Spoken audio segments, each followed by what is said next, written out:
তুরস্কের সরকারি নাম প্রজাতন্ত্রী তুরস্ক, পশ্চিম এশিয়া ও দক্ষিণ পূর্ব ইউরোপের একটি রাষ্ট্র। তুরস্কের প্রায় পুরোটাই এশীয় অংশে পর্বতময় আনাতোলিয়া বা এশিয়া মাইনর উপদ্বীপে পড়েছে। তুরস্কের রাজধানী আঙ্কারা আনাতোলিয়াতেই অবস্থিত। তুরস্কের বাকি অংশের নাম পূর্ব বা তুর্কীয় থ্রাস এবং এটি ইউরোপের দক্ষিণ পূর্ব কোণায় অবস্থিত। এই অঞ্চলটি উর্বর উঁচু নিচু টিলা পাহাড় নিয়ে গঠিত।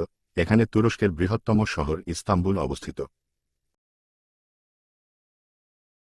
সামরিক কৌশলগত দিক থেকে অত্যন্ত গুরুত্বপূর্ণ তিনটি জলপথ এশীয় ও ইউরোপীয় তুরস্ককে পৃথক করেছে: মারমারা সাগর এবং বসফরাস প্রণালী ও দার্দানেলেস প্রণালী।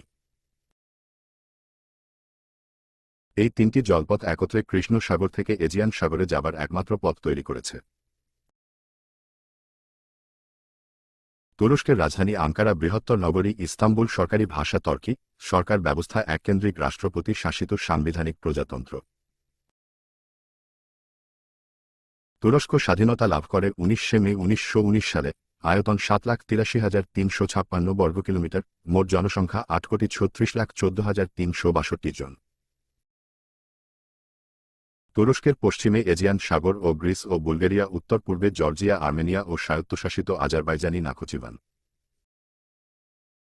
পূর্বে ইরান, দক্ষিণের ইরাক, সিরিয়া ও ভূমধ্যসাগর, সাইপ্রাস দক্ষিণ উপকূলে অবস্থিত। তুরস্কের উপকূল দেশটির সীমান্তের 3/4 গঠন করেছে। তুরস্কের দক্ষিণ পূর্ব ও উত্তর পশ্চিমে আছে উর্বর সমভূমি। পশ্চিমে আছে উঁচু অনুর্বর মালভূমি। পূর্বে আছে সুউচ্চ পর্বতমালা। দেশের অভ্যন্তরের জলবায়ু চরমভাবাপন্ন হলেও ভূমধ্যসাগরের উপকূলীয় অঞ্চলের জলবায়ু মৃদু। ইউরোপ সঙ্গমস্থলে অবস্থিত বলে তুরস্কের ইতিহাস ও সংস্কৃতির বিবর্তনে বিভিন্ন ধরনের প্রভাব পড়েছে। গোটা মানব সভ্যতার ইতিহাস জুড়েই তুরস্ক এশিয়া ও ইউরোপের মানুষদের চলাচলের সেতু হিসেবে কাজ করেছে।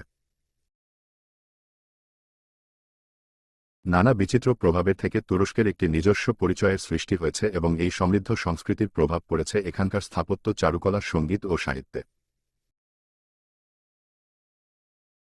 গ্রামীণ অঞ্চলে এখনও অনেক অতীত ঐতিহ্য ও রীতিনীতি ধরে রাখা হয়েছে। তবে তুরস্ক বর্তমানে একটি আধুনিক গণতান্ত্রিক রাষ্ট্র। এখানকার অধিকাংশ লোকের ধর্ম ইসলাম এবং মুখের ভাষা তুর্কি ভাষা। বহু শতাব্দী ধরে তুরস্ক ছিল মূলত কৃষিপ্রধান একটি দেশ। বর্তমানে কৃষিখামার তুরস্কের অর্থনীতির একটি বড় অংশ এবং দেশের শ্রমশক্তির 34% এই কাজে নিয়োজিত। অর্থনৈতিক রূপান্তরের সাথে সাথে নগরায়নের হারও অনেক বেড়েছে। বর্তমানে তুরস্কের 75% জনগণ শহরে বাস করে।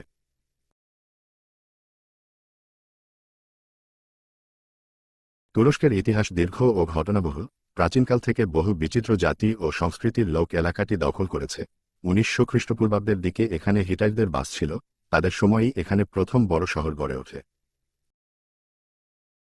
এরপর এখানে ফ্রিজীয়, গ্রিক, পার্সিক, রোমান এবং আরবদের আগমন ঘটে। মধ্য এশিয়ার যাযাবর তুর্কি জাতির লোকেরা 11তম শতকে দেশটি দখল করে এবং এখানে সেলজুক রাজবংশের পত্তন করে। তাদের শাসনের মাধ্যমেই এই অঞ্চলের জনগণ তুর্কি ভাষা ও সংস্কৃতির সাথে মিশে যায়। 13তম শতকে মঙ্গলদের আক্রমণে সেলজুক রাজবংশের পতন ঘটে। 13 শতকের শেষ দিকে এখানে উসমানীয় সাম্রাজ্যের পতন হয়। এরা পরবর্তী 600 বছর তুরস্ক শাসন করে। মধ্যপ্রাচ্য, পূর্ব ইউরোপ এবং উত্তর আফ্রিকার এক বিশাল এলাকা জুড়ে বিস্তৃতি লাভ করে। প্রথম বিশ্বযুদ্ধের পর সাম্রাজ্যটির পতন ঘটে। 1923 সালে উসমানীয় সাম্রাজ্যের তুর্কি ভাষী এলাকা আনাতোলিয়া ও পূর্ব থ্রাস নিয়ে মুস্তাফা কামালের নেতৃত্বে আধুনিক তুরস্ক প্রজাতন্ত্রের তথা তুর্কি জাতিরাষ্ট্রের প্রতিষ্ঠা হয়। 1938 সালে মৃত্যুর আগ পর্যন্ত আতাতুর্ক তুরস্কের রাষ্ট্রপতি ছিলেন। তিনি একটি শক্তিশালী আধুনিক ইউরোপীয় রাষ্ট্র হিসেবে তুরস্কের পরিচয় প্রতিষ্ঠা করতে চেয়েছিলেন। তুর্কি জাতির প্রাচীন ইতিহাস পুরোপুরিভাবে স্পষ্ট নয়।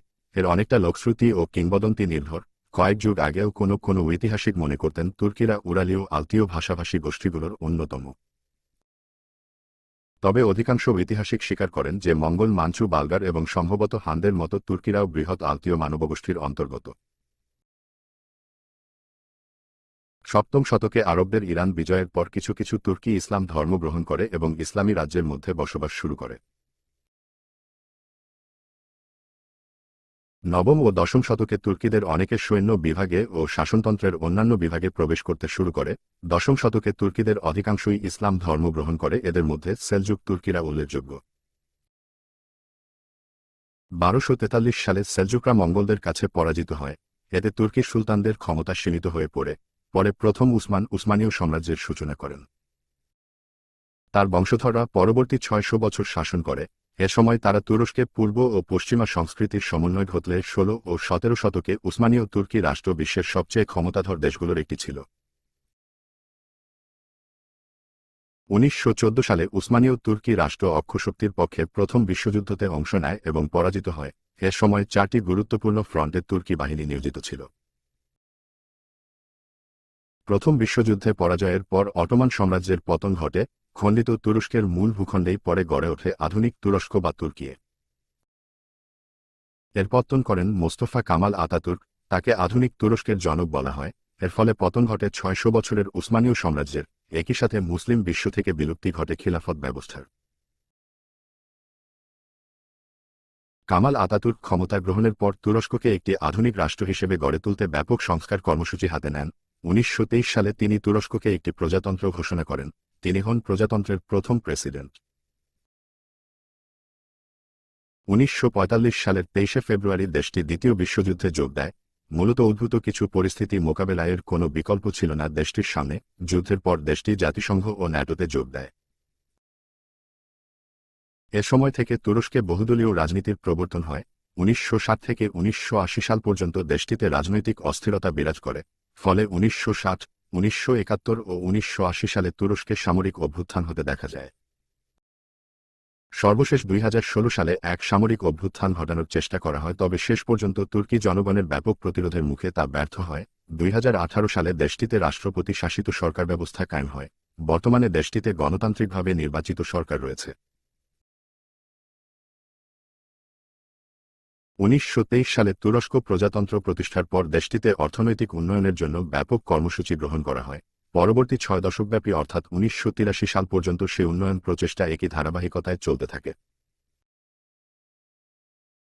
এরপর অধিকতর উন্নয়নের জন্য 1983 সালে সংস্কার কর্মসূচি হাতে নেন তৎকালীন প্রধানমন্ত্রী তুর্গুত ওজাল। তিনি বেসরকারি খাতকে উৎসাহিত করেন এবং বাজার অর্থনীতির প্রসার ঘটান। এই সংস্কারের ফলে প্রবৃদ্ধি বাড়তে থাকে, কিন্তু অর্থনৈতিক মন্দার কারণে 1994 সালে এই প্রবৃদ্ধি উল্লেখযোগ্য হারে কমে যায়। 1999 সালে ভয়াবহ ভূমিকম্পের ফলে অর্থনীতিতে বড় ধরনের ধাক্কা লাগে। এসব সমস্যার কারণে 1981 থেকে 2003 সাল পর্যন্ত গড় প্রবৃদ্ধির হার ছিল মাত্র 4%। 2012 সালের হিসাব অনুযায়ী অটোমোটিভ তৈরির দিক থেকে তুরস্কের অবস্থান বিশ্বের 17তম। সাম্প্রতিক বছরগুলোতে মুদ্রাস্ফীতি ব্যাপকভাবে কমে এসেছে। 1995 সালে ইউরোপীয় ইউনিয়নের সাথে এক চুক্তি করে তুরস্ক। 2007 সালে বিদেশি বিনিয়োগ থেকে তুরস্কের আয় হয়েছে $2190 কোটি। তুর্কি সশস্ত্র বাহিনী হল তুরস্কের সামরিক বাহিনী। বাহিনীটি জেনারেল স্টাফ স্থল বাহিনী, নৌবাহিনী ও বিমান বাহিনী নিয়ে গঠিত এবং chief of the general staff হলেন সশস্ত্র বাহিনীর কমান্ডার।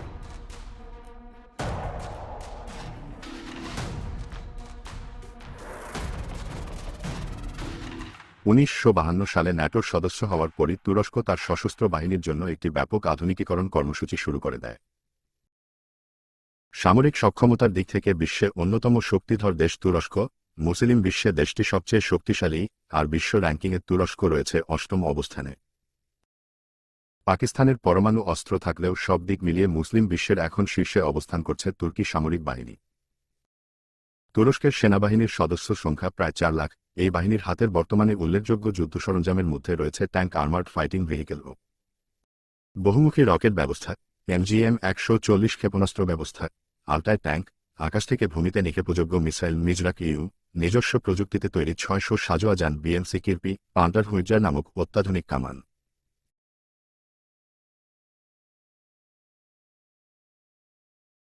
তুর্কি বিমান বাহিনীর মোট সদস্য সংখ্যা 60,000। রয়েছে 9টি যুদ্ধবিমান ঘাঁটি। এছাড়া ক্ষেপণাস্ত্র ঘাঁটি ও ড্রোন ঘাঁটি সহ রয়েছে আরও 11টি ঘাঁটি ও 41টি স্কোয়াড্রন। যুদ্ধবিমান 207টি, প্রশিক্ষণ বিমান 276টি, হেলিকপ্টার 445টি এবং সামরিক হেলিকপ্টার রয়েছে 64টি।